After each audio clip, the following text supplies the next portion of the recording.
きっちりとやっぱり自分もまた他の方々も、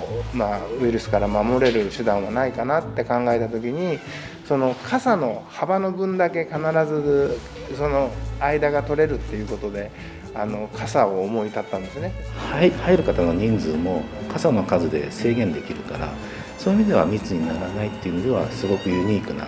展示方法だなと思いました。はい。